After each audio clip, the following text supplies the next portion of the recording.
तस्वीर न्यूज, मैं हूं अदिति आपके साथ। आइए डालते हैं नजर आज की मुख्य खबरों पर। बड़े ही धूमधाम से मनाया गया मऊ पब्लिक स्कूल का वार्षिक समारोह। जनपद फर्रुखाबाद के कायमगंज मऊ पब्लिक स्कूल का वार्षिक समारोह बड़े ही धूमधाम से मनाया गया। कार्यक्रम का संचालन स्कूल के यही लड़के व लड़कियों ने किया, जिसमें महिला एंकर अल महक व सदफ एवं पुरुष में हनी शाकिब व अब्दुल रहमान ने अपने मनमोहक अंदाज में कार्यक्रम का संचालन बखूबी किया। कार्यक्रम के मुख्य अतिथि प्रोफेसर अब्दुल हफीज गांधी लखनऊ से शिरकत करने आए। वहीं विशिष्ट अतिथि डॉक्टर शरद गंगवार चेयरमैन कायमगंज व स्पेशल गेस्ट के रूप में अनुराधा दुबे ब्लॉक प्रमुख कायमगंज एवं नीरज प्रताप शाह के इंजीनियर मुख्य रूप से मौजूद रहे। आए हुए सभी मेहमानों का संस्थापक शाहब खां एवं प्रधानाचार्य कामरान अली व उनके साथ ग्राम प्रधान मुर्शिदाबाद ने सभी का पुष्प गुच्छ भेंट कर व शाल उड़ाकर सम्मान किया।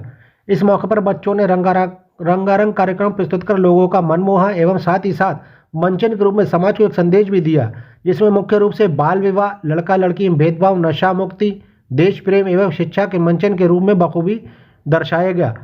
जिसमें बताया गया कि हम किस प्रकार बाल विवाह, लड़का लड़की में भेदभाव ना करें और इन सब कुरीतियों से हटकर आगे बढ़े और देश को आगे बढ़ाएं। इस मौके पर स्कूल के जिन बच्चों ने सर्वोच्च स्थान प्राप्त किया उनको पुरस्कार राशि व शील्ड देकर सम्मानित भी किया गया, जिसमें ड्राइंग कंपटीशन सीनियर वर्ग में पहला पुरस्कार अब्दुल रहमान, द्वितीय पुरस्कार रहमान अजीज, तृतीय पुरस्कार जीनत व ड्राइंग कंपटीशन जूनियर वर्ग में पहला पुरस्कार आयुष, द्वितीय पुरस्कार जियान व तृतीय पुरस्कार फायजा को दिया गया। वहीं फैंसी ड्रेस प्रतियोगिता में पहला पुरस्कार अहिला, दूसरा रिजा एवं तृतीय स्थान पर दो लोगों का कब्जा रहा, जिसमें बीबी आलिया एवं अलीना का नाम सामने आया। Best monitor of the school Abdul Rahman व दिव्या को चुना गया। वहीं विनर ग्रुप का खिताब doctor ABJ Abdul Kalam group को दिया गया। अब बात करें सबसे बड़े स्कूल की उपलब्धि की, यानी टॉपर ऑफ द स्कूल की, तो यह खिताब 10वीं कक्षा के छात्र अब्दुल रहमान को दिया गया। इस मौके पर आए हुए सभी मेहमानों ने अपनी बात रखते हुए शिक्षा पर जोर दिया और कहा कि हमें सभी भेदभाव भूलकर अपने समाज, अपने देश को आगे बढ़ाना चाहिए। कार्यक्रम को देखने के लिए सुबह से शाम तक लोगों की भीड़ लगी रही। इस मौके पर स्कूल का स्टाफ भी मौजूद रहा, जिनमें संस्थापक शाहब खां, प्रधानाचार्य कामरान अली के साथ शमशाद मंसूरी, रजब सरताज, मनोज कुमार, मुनाफ खान, मौलाना फुरकान, हाफिज सालिम, शिवम, अजमा खान, अरफी खान, अर्शी खान, शबाना खान, निदा खान, रुबा खान आदि लोग मौजूद रहे। तो आइए देखते हैं क्या कहना है मुख्य अतिथि प्रोफेसर अब्दुल हफीज गांधी का एवं विशिष्ट अतिथि शरद गंगवार चेयरमैन कायमगंज का एवं आए हुए अन्य मेहमानों का। आप देख रहे हैं तस्वीर न्यूज़ से फैजल खान की खास रिपोर्ट। हमारे बच्चे, हमारे चाहने वाले, हमारे पेरेंट्स, हमारे स्टूडेंट्स और हमारे मैनेजमेंट स्टाफ, सबका मैं बड़ा शुक्रगुजार हूँ कि उन्होंने इतना अच्छा प्रोग्राम मुनक़िद किया और ये मौका दिया कि बच्चों का अपनी जो उन्होंने साल भर पढ़ते हैं या उनको ट्रेनिंग होती है उसका परफॉर्म करके लोगों को बताएं कि हाँ, now we are a different people, हम कुछ अलग हैं।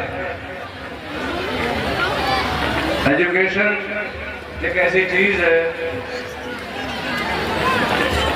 जो एक बार घर में किसी के घुस जाए तो फिर बाहर नहीं निकलती। बहुत सी चीजें होती हैं, हम लोग मिसाल देते हैं कि वो ये ऐसा हुआ, वो वैसा हुआ, वो घर में वो आ गया, घर में काम खत्म नहीं हो रहा है, तो एक एक करके सब निकल जाते हैं। लेकिन एक एजुकेशन ऐसी चीज है कि एक बार किसी के घर में चली जाए तो फिर वो मल्टीप्लाई करती है, keep on multiplying and multiplying and multiplying. ये खाली वापस बाहर नहीं आती है। कोई बच्चा पढ़ जाता है, उसके वालिदैन नहीं पढ़ पाते हैं, तो वो कहता है कि अपने बच्चे को हम पढ़ा लें, और एक बार वो बच्चा पढ़ के जब आगे बढ़ता है तो वो फिर उसके वालिदैन भी समझते हैं कि हमसे जो कोताही, जो कमी रह गई थी पिछले दौर में, उसकी वजह जो भी हो, लिमिटेड रिसोर्सेज थे हमारे, हम नहीं पढ़ पाए, तो वो समझता है कि अब हमने सही स्टेप ले लिया और वो तालीम शुरू कर देता है अपने बच्चे को देने के लिए। और एक बार बच्चा इंटरमीडिएट, हाई स्कूल इंटरमीडिएट करने के बाद किसी भी जॉब में लग जाता है तो उनको इस बात का एहसास होता है कि हाँ हमारा बच्चा अब इस लायक हो गया है कि हमने इसको मेहनत की, पढ़ाया तो ये आगे निकल गया। और फिर ये सिलसिला जारी रहता है। अगर घर में 4 भाई हैं, 2 किसी वजह से नहीं पढ़ पा रहे, घर में इस तरह के हालात नहीं है, 2 पढ़ गए तो वो 2 जब आगे 4 बनेंगे तो जरूर कहेंगे कि हम चारों को पढ़ा लें। तो ये सिलसिला कहीं तक खत्म नहीं होता है।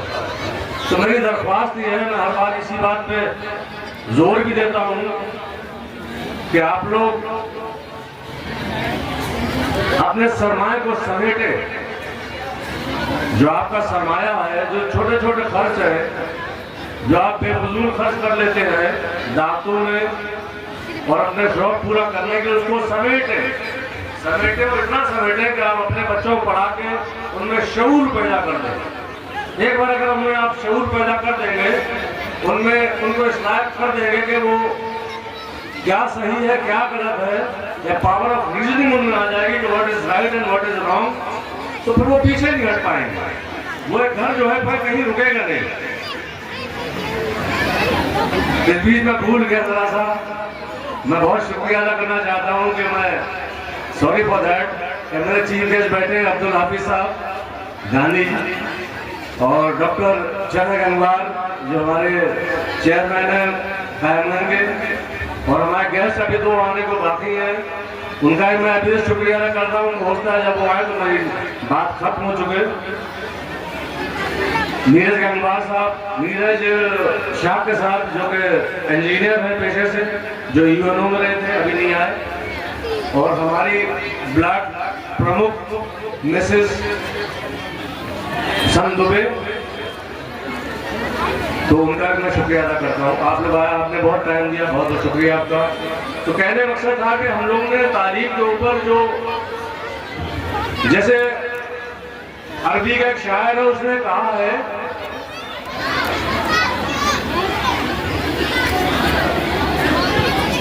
कि तालीम, यतीम वो नहीं है बच्चा जिसके माँ बाप नहीं है, यतीम वो है जिसके पास तालीम नहीं है।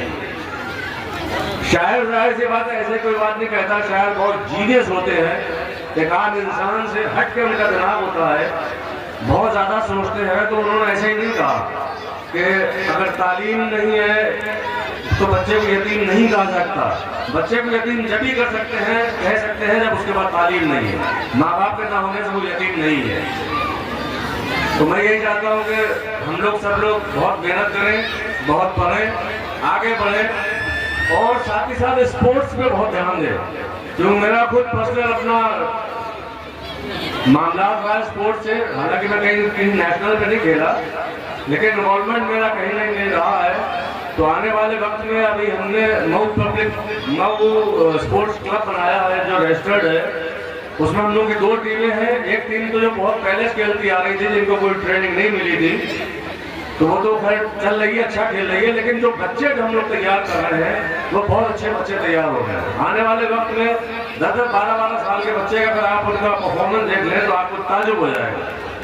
तो मैं चाह ये रहा हूँ कि इसके साथ साथ जो ऐसे इवेंट जिनमें वक्त कम लगता है, जैसे आर्चरी, जिसमें शूटिंग वगैरह वगैरह, जैवलिन थ्रो जो हमारे नीरज चोपड़ा साहब लेके आए थे और मुल्क का नाम रोशन किया था, तो मैं चाहता हूँ इस तरीके के गेम्स को इनके साथ कंपल्सरी कर दें। मिस्टर नन्हे मियाँ साहब, सेक्रेटरी ऑफ दिस स्कूल,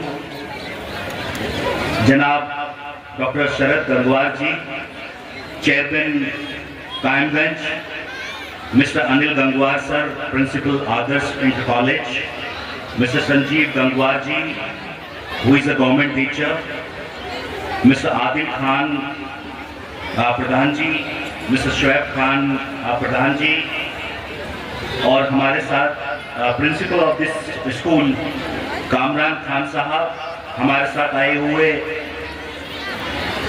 अक्सर आप लोगों से सुनते होंगे कि देश जरूरी है या धर्म जरूरी है, आप किसको ऊपर मानते हैं? देश को ऊपर मानते हैं या धर्म को ऊपर मानते हैं? ये जो सवाल है, पापा ऊपर है या मम्मी ऊपर है, ये उसी तरह का सवाल है कि देश ऊपर है या धर्म ऊपर है। इस सवाल का जवाब बहुत मुश्किल है, लेकिन मैं ये सोचता हूं जब भी ये सवाल पूछा जाता है तो ये इस तरह से होता है कि आपकी कौन सी आंख जरूरी है, ये आंख जरूरी है या ये आंख जरूरी है, कौन सी आंख जरूरी है। मैं समझता हूं कि दोनों आंखें जरूरी है।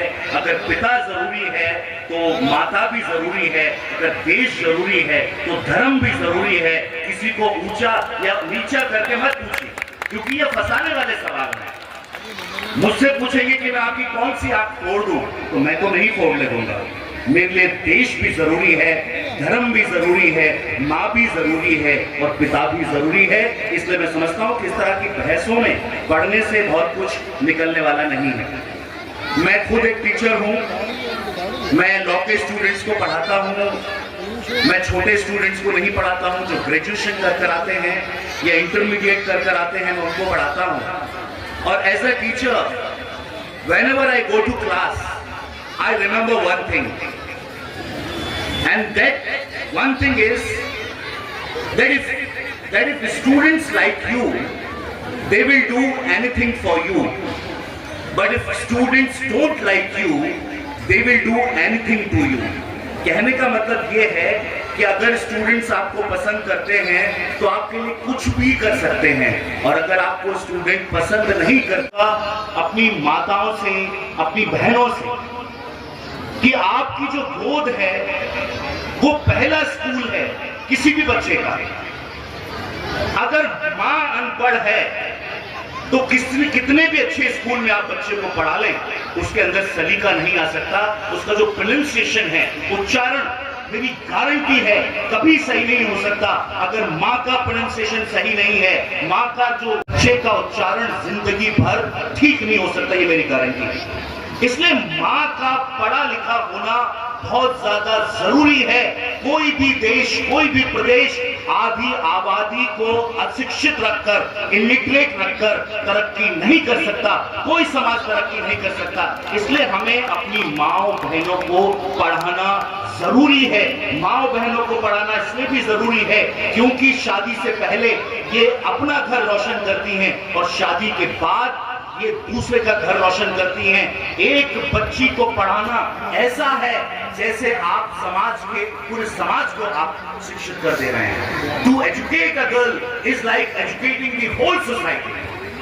एक बच्ची को पढ़ाना ऐसा है जैसे आपने पूरे समाज को पढ़ा दिया है। और इसलिए मैं कहता हूं कि जो पहला स्कूल है, जो पहला जो जगह है, उसका शिक्षित होना बहुत ज्यादा जरूरी है। इसलिए बच्चियों को आप तालीम दें और अच्छी तालीम दें। एक और चीज मैं आपको बताऊं कि यहाँ पर मुझे एक अच्छी चीज लगी, and I think the credit goes to the management of the school, that the people here, the students here, they are speaking in English.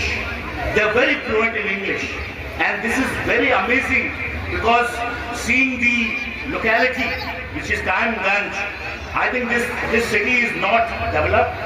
This city is like my own city, Ganjrudwara, so we cannot expect students speaking in English. But here I found the person, the student who is comparing this function, he is speaking in English. Most of the students from the stage, they are also speaking in English. So the credit goes to the management of the school. I would like to congratulate the management that they are providing quality education. They are providing quality education to the students. I'm very happy to come here and see that the students, they are excelling as far as English language is concerned. अंग्रेजी का दामन थामना बहुत ज्यादा जरूरी है। मुझे हिंदी से प्यार है। मैंने 10वीं क्लास में संस्कृत से 10वीं की है। मुझे संस्कृत से प्यार है, मुझे उर्दू से भी प्यार है, लेकिन सबसे ज्यादा, और मुझे कोई हिचक नहीं है कहने में, सबसे ज्यादा अगर मुझे किसी भाषा से प्यार है तो वो अंग्रेजी से प्यार है। आप अंग्रेजों से नफरत कर सकते हैं लेकिन भाषा से नफरत नहीं कर सकते। भाषा जो है वो कनेक्टिंग लैंग्वेज है। You have to learn English if you want to survive in this competitive world. then you have to learn English at every cost. आपको अंग्रेजी सीखना होगा हर कीमत पर, वरना आप इस समाज के वरना आप इस दुनिया में कम्पीट नहीं कर सकते। English is a connecting language. Science, anything you think, हर चीज अंग्रेजी में अवेलेबल है। अगर आप अपने दिमाग को विस्तृत करना चाहते हैं, फैलाना चाहते हैं, अगर आप चीजों को एनालाइज करना चाहते हैं, तो आपको अंग्रेजी का दामन थामना पड़ेगा। अंग्रेजी के बगैर इस दुनिया में कोई भी कंपटीशन बीट नहीं किया जा सकता। इसलिए मैं समझता हूं कि ये स्कूल की भी जिम्मेदारी है और ये माता पिता की भी ये जिम्मेदारी है कि अपने बच्चों को अंग्रेजी तालीम जरूर दें।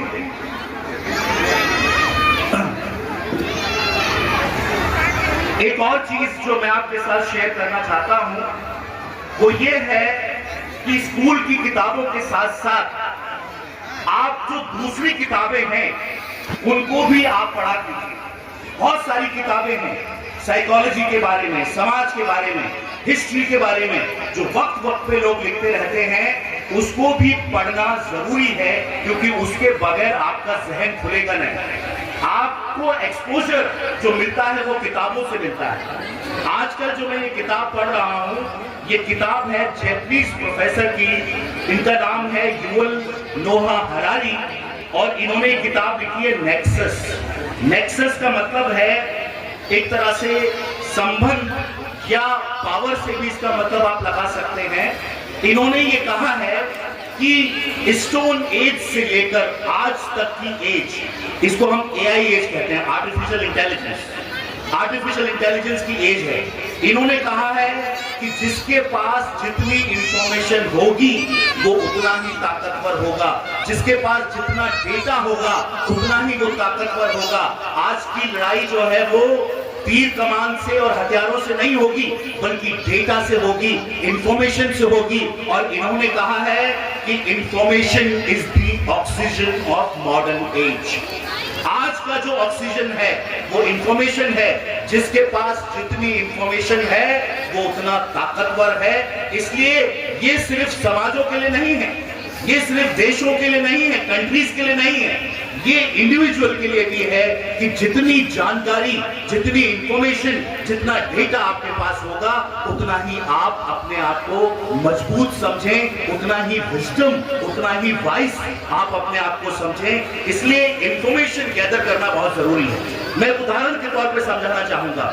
अगर हमें किसी डिजीज के बारे में पता करना है, पैथोजन के बारे में पता करना है, तो जितना ज्यादा डॉक्टर्स या साइंटिस्ट उस पर रिसर्च करेंगे और जितनी ज्यादा जानकारी वो हासिल करेंगे, तो हमें कॉज ऑफ डिजीज के बारे में पता करना आसान हो जाएगा। जितनी ज्यादा इंफॉर्मेशन आपको उस डिजीज के बारे में होगी, तो उस डिजीज को कंट्रोल करना, उसके बारे में दवाइयां बनाना, एंटीबायोटिक बनाना या उसके बारे में वैक्सीन बनाना आसान हो जाएगा। मान के चले कि एक डॉक्टर कहीं पर रिसर्च कर रहा है, उसके पास एक सीमित जो है वो इंफॉर्मेशन है, लेकिन मान के चले 100 डॉक्टर्स उस पर रिसर्च कर रहे हैं या 100 साइंटिस्ट उस पर रिसर्च कर रहे हैं और उनके पास ज्यादा से ज्यादा इंफॉर्मेशन है, तो कौन सी स्थिति में आप समझ सकते हैं कि पावरफुल कौन होगा, कौन इसका समाधान ढूंढ सकता है? एक डॉक्टर या बहुत सारे डॉक्टर या बहुत सारे इंजीनियर जिनके पास ज्यादा से ज्यादा इंफॉर्मेशन है। तो जिसके पास जितनी इंफॉर्मेशन है वो ताकतवर होगा और वही दुनिया में सरवाइव करेगा जिसके पास इंफॉर्मेशन होगी। और ये मैं सिर्फ बच्चों के लिए नहीं बता रहा हूं, मैं सभी लोगों के लिए बता रहा हूं, उन माताओं बहनों के लिए भी बता रहा हूं, उन पिताओं के लिए भी बता रहा हूं कि आप पढ़ाई करिए, ज्यादा से ज्यादा जानकारी हासिल कीजिए, क्योंकि जितनी जानकारी होगी उतना ही गाइडेंस आप अपने बच्चों को सही तरह से दे पाएंगे। गाइडेंस भी बहुत ज्यादा जरूरी है। एक और बात, सेल्फ हेल्प बुक्स भी पढ़ना बच्चों को चाहिए। सेल्फ हेल्प बुक्स क्या होती हैं? मान के चले मेरे घर में सभी अनपढ़ हैं, मुझे गाइड नहीं कर सकते, तो मैं जिंदगी में आगे कैसे बढ़ूं? उसके लिए किताबें हैं, इनको कहा जाता है सेल्फ हेल्प बुक्स। और जो स्टूडेंट्स मुझे सुन रहे हो वो ये गांठ बांध लें कि आपको सेल्फ हेल्प बुक्स पढ़ना है। एक दो किताबों के नाम मैं आपको बता दूं। एक किताब का नाम है यू कैन विन, हिंदी में है जीत आपकी। ये शिव खेड़ा ने किताब लिखी है और ये आपको रेलवे स्टेशन, बस अड्डे, कहीं पर भी 100-200 रुपए की मिल जाएगी। इस किताब को पढ़ना जरूर, आप जिंदगी जीने का सलीका सीख जाएंगे। आप खुद तो मोटिवेट होंगे ही होंगे, लेकिन दूसरों को भी मोटिवेट करेंगे। जीत आपकी, यू कैन विन। एक किताब है how to be an effective speaker, ये डेल कार्नेगी की किताब है कि एक अच्छा वक्ता कैसे बना जाए और एक अच्छे वक्ता के साथ गुड लिसनर। जब तक आप गुड लिसनर नहीं हैं, यानी कि सुनना नहीं जानते हैं, तब तक आप एक अच्छा वक्ता नहीं बन सकते। तो सुनना जरूरी है। उस किताब में आपको बताया जाएगा कि एक अच्छा सुनने वाला यानी गुड लिसनर कैसे बना जाए, और जब आप अच्छे सुनने वाले बन जाएंगे तो आप अच्छे वक्ता अपने आप बन जाएंगे। इसलिए बच्चों को सेल्फ हेल्प बुक्स भी पढ़ना बहुत ज्यादा जरूरी है। एक और बात, मुझे टाइम बता दीजिएगा कि तुम्हें पूछना है। स्टूडेंट्स कौन थे थॉमस अल्वा एडिशन? बताइए, आप बताइए कौन थे थॉमस अल्वा एडिशन? थॉमस कौन थे? बताइए। साइंटिस्ट। क्या बनाया था उन्होंने? बहुत सारी चीजें बनाई, लेकिन एक चीज के लिए बहुत पॉपुलर है। क्या बनाया? Bulb. Very good, very good. Thomas Alva Edison invented bulb, लेकिन आप जानते हैं वो बल्ब बनाने में कितनी बार फेल हुए थे? अंदाजा लगा सकते हैं? 1000 times he failed. 1000 times he failed. लेकिन जो उसका आखिरी पल है सक्सेस का कि ही इन्वेंटेड वर्ल्ड, वो तो हम याद रखते हैं, लेकिन उसके फेलियर याद नहीं रखते। एक बार उनकी फैक्ट्री जो यहाँ पर काम करते थे, वहां पर आग लग गई, सब कुछ तबाह हो गया, और उनसे पूछा गया कि आप अब क्या करेंगे? तो उन्होंने कहा आगे काम करेंगे। मैंने 9,000 रिक्शा चलाते थे और आप आईएएस बन गए। उन्होंने कहा कि मेरे पापा रिक्शा चलाते थे, मेरी बहन ने गहने बेच दिए, शायद इसीलिए मैं आईएएस बना हूं। अगर मेरे पिताजी भी बहुत अमीर होते तो शायद मैं आईएएस नहीं बनता। और उन्होंने जो आगे बात कही वो मैं आपको बताना चाहता हूं। उन्होंने कहा कि अभाव का प्रभाव था मुझ पर। अभाव मतलब कमी। जो कमी थी मेरे जीवन में, पैसा नहीं था मेरे पास, उसका प्रभाव पड़ा कि अभी तो मेरी बहन देने के लिए है, पापा थोड़ा बहुत कमा रहे हैं, अगर ये भी नहीं रहा तो मैं क्या करूं? तो अभाव था उसके पास, और अभाव का उस पर इस तरह से प्रभाव पड़ा कि वो पढ़ाई करता गया और कुछ ही सालों में वो आईएएस बना। बहुत सारे एग्जाम्पल हैं कि आप देखिए कि एक सब्जी बेचने वाले की बेटी सीए का एग्जाम पास किया। सीए का एग्जाम बहुत, चार्टर्ड अकाउंटेंट का एग्जाम बहुत मुश्किल होता है, लेकिन एक सब्जी बेचने वाले की बेटी ने चार्टर्ड अकाउंट का एग्जाम निकाला। एक पीएम के बेटे ने जुडिशरी निकाली, पीसीएसजे का एग्जाम निकाला। बहुत सारे आपको एग्जाम्पल मिल जाएंगे जहां पर अभाव का प्रभाव पड़ा, यानी कि कमी थी आपके जीवन में, पैसे की, सुविधाओं की, सब चीज की, लेकिन इन सब चीजों के बावजूद भी उन्होंने हिम्मत नहीं हारी, प्रयास करते रहे और एक दिन जो उन्होंने चाहा था वो उनको मिला। इसी तरह से हम और आप हैं। मैं अपना खुद का एग्जाम्पल देना चाहूंगा कि मेरे गांव का भी नाम मऊ है, गंजडवारा के पास मेरा गांव है। मेरे माँ बाप किसान हैं, लेकिन मेरे माँ बाप ने कहा कि बेटा पढ़ो, और मैं पढ़ता गया और गांव से निकलकर मैंने इंडिया की टॉप मोस्ट यूनिवर्सिटी से पढ़ाई की है। मैंने दिल्ली की जामिया मिलिया इस्लामिया, अलीगढ़ की अलीगढ़ मुस्लिम यूनिवर्सिटी और दिल्ली की जवाहरलाल नेहरू यूनिवर्सिटी यानी जेएनयू से मैंने पीएचडी की है, एमफिल किया है। टॉप मोस्ट यूनिवर्सिटीज हैं। तो गांव से निकलकर भी आप ऊंचाइयों पर जा सकते हैं। पढ़ाई एक ऐसा जरिया है जिसके जरिए आप मुकाम पा सकते हैं, और कोई तरीका नहीं है। इसलिए मैं मुबारकबाद दूंगा लेट जनाब सुल्तान शाह खान साहब को और लेट जनाब जमाल खान साहब को कि उन्होंने ये school all the dignitaries present here, respected principal of this institution, आदरणीय साहब भाई, यहाँ पर जितने भी लोग बैठे हुए हैं उनको सबको मैं सलाम करता हूँ, प्रणाम करता हूँ, आदाब करता हूँ। क्योंकि हमारे चीफ गेस्ट का उद्बोधन और इतनी मोटिवेशन वाली स्पीच हम लोगों ने सुनी है, और मुझे लगता है कि जिस तरीके से उन्होंने यहाँ पर अपने स्टूडेंट्स को और अपने आवाम को यहाँ बताया है वो वाकई सीखने लायक है। एंड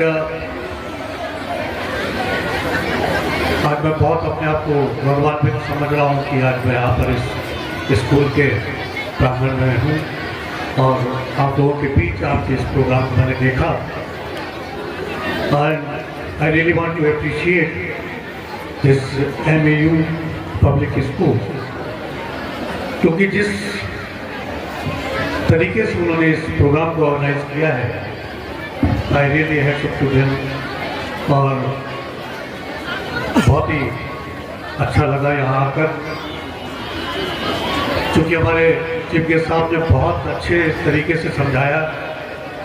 उसमें से एक दो बातें मैं बस कहना चाहूँगा कि आजकल जो डिजिटलाइजेशन का माहौल है, एरा है, उसमें इंफॉर्मेशंस तो है, लेकिन सबसे बड़ी अगर कमी है तो वहाँ पर नॉलेज की है। हम लोग इंफॉर्मेशंस तो ले लेते हैं लेकिन नॉलेज नहीं होती, और उसकी वजह से होते हैं हम लोग कुतर्क करते हैं और गलत तरीके से अपने आप को प्रेजेंट करते हैं। तो सबसे इम्पोर्टेंट चीज़ अगर होती है तो वो है कि यहाँ के जितने पेरेंट्स हैं हम लोगों से मैं चाहूँगा कि उनकी ख्वाहिशें बहुत होती हैं अपने बच्चों से, उनकी बहुत एक्सपेक्टेशंस होती है अपने बच्चों से कि ये कर दे वो कर दे, लेकिन उनके पास समय नहीं होता उनको देने के लिए। तो एक बहुत बड़ी चीज़ ये भी है कि वो भी अपने बच्चों को समय दें, जिससे कि उनकी प्रॉब्लम उनका विकास हो सके। और मैं इस स्कूल को ख़ासतौर से इस मऊ रशीदाबाद वाली जगह पर जिस तरीके से बच्चों का डेवलपमेंट हो रहा है, जिस होलिस्टिक डेवलपमेंट, सर्वांगीण विकास बच्चों का कहूँगा मैं, क्योंकि जो परफॉर्मेंसेस थी बहुत ही अल्टीमेट थी।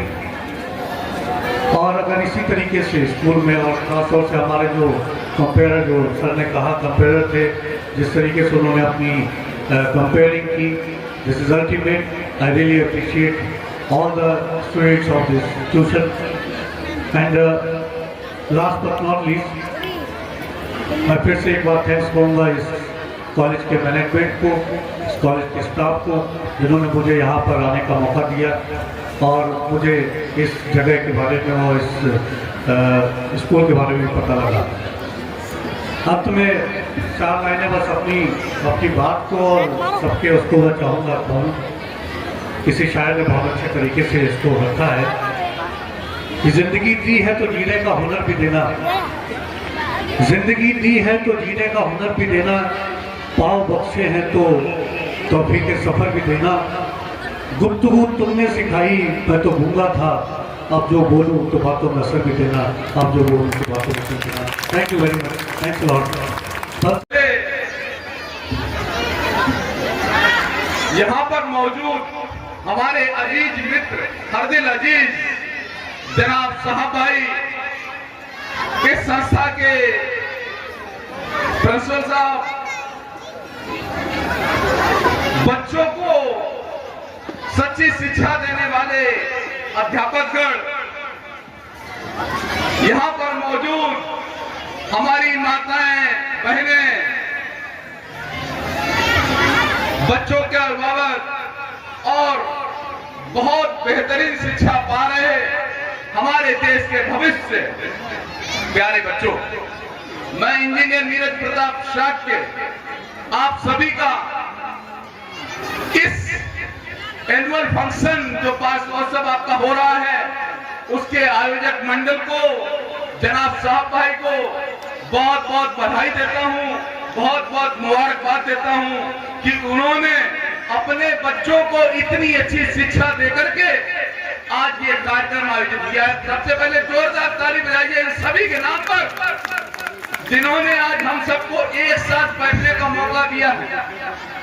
आज के समय पे बच्चे पढ़ते हैं और पढ़ने के बाद अभिभावकों को यही पता नहीं होता कि हमारे बच्चे कर क्या रहे हैं। ये बहुत अच्छा तरीका है कि हम लोग कम से कम कुछ स्कूलों में महीने में एक बार पीटीएम होता है, जो एनुअल फंक्शन है, इसके अंदर स्कूल की वास्तविकता नजर आती है कि वास्तव में स्कूल कैसा चल रहा है। और मुझे जानकर मुझे अपने बचपन का समय याद आ गया, वो स्कूल का, वो कॉलेज का समय याद आ गया जब हम पढ़ा करते थे, जब बहुत सारी एक्टिविटीज होती थी, स्पोर्ट्स एक्टिविटीज होती थी। आज जो इस स्कूल में जो पढ़ाया जा रहा है वास्तव में एक नजीर है। और बहुत अच्छी बात यह है कि लोग कहते हैं कि देश का भविष्य, वास्तव में देश का भविष्य गांव से बनता है। और गांव के अंदर जो इतनी बढ़िया शिक्षा जो मऊ पब्लिक स्कूल में दी जा रही है, तो मैं इसकी तहे दिल से प्रशंसा करता हूं और तहे दिल से साहब का शुक्रिया करता हूं कि जिन्होंने अपना तन मन धन इस संस्था के लिए खर्च किया। आज के समय पे जो सबसे बड़ा दान है वो शिक्षा का दान है। अगर रक्तदान के बाद अगर कोई दान आता है तो वो शिक्षा का दान आता है और इसके बाद भोजन दान आता है। तो सबसे पहले मैं उन गुरुओं के लिए पहले कहूंगा, सब धरती कागज करूं लेखन सब बन राय, सात समुद्र की मस करूं गुरु ने लिखा न जाए।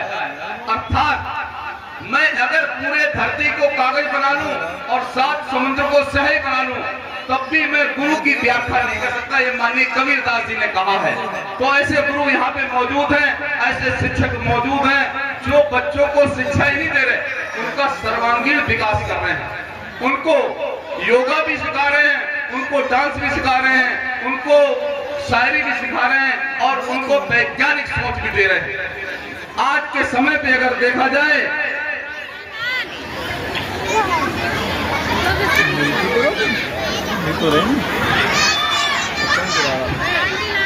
आज के समय पे अगर देखा जाए तो दो ही चीजें हैं जिसकी अंतरराष्ट्रीय पहचान है।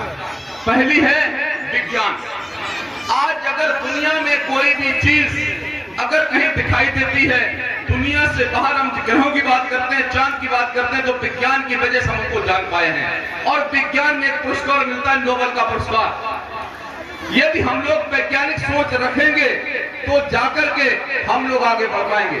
जिन देशों ने, जिन लोगों ने अपने कला को, साहित्य को, इतिहास को भी समझा है और वैज्ञानिक सोच को भी रखा है, वो देशों ने तरक्की की है। चाहे वो यूरोपियन कंट्रीज हो, चाहे वो सऊदी अरबिया हो। आज एक उदाहरण है कि जिस रेत पर आज लोग बहाने बना लेते हैं कि हम रोड नहीं बना सकते, आज वहां पे दुनिया की सबसे बड़ी इमारत खड़ी है। जिस धरती पे पानी की कमी थी, आज वहां पे सुंदर गार्डन लहरा रहे हैं। ये ताकत है विज्ञान की। और दूसरी आपकी ताकत होती है स्पोर्ट्स की। स्पोर्ट्स मतलब होता है खेल। आज हमारे साहब भाई कितना अच्छा स्पोर्ट्स क्षेत्र में काम कर रहे हैं कि चाहे वॉलीबॉल हो, चाहे कोई भी स्पोर्ट्स हो, जब भी जरूरत होती है पूरी टीम को ले जाकर के आसपास के जिलों में जाके गेम खेलते हैं और लोगों को मोटिवेट करते हैं। एक सबसे अच्छी बात यह है कि जब हम विज्ञान की बात करते हैं या गेम की बात करते हैं, तो हम उस गलत लोगों की उस सोच से परे हो जाते हैं जो कि भेदभाव की बात करते हैं। जितनी देर तक हम स्पोर्ट्स खेलते हैं, तब तक हमारा शरीर, मन, वचन, कर्म स्पोर्ट्स पे ही रहता है। और दुनिया का सबसे बड़ा जो मेडल है वो स्पोर्ट्स में दिया जाता है, जो ओलंपिक के अंदर मिलता है। हमारी सरकारें स्पोर्ट्स को कब बढ़ावा देती हैं कि जब उसको मेडल मिल जाता है।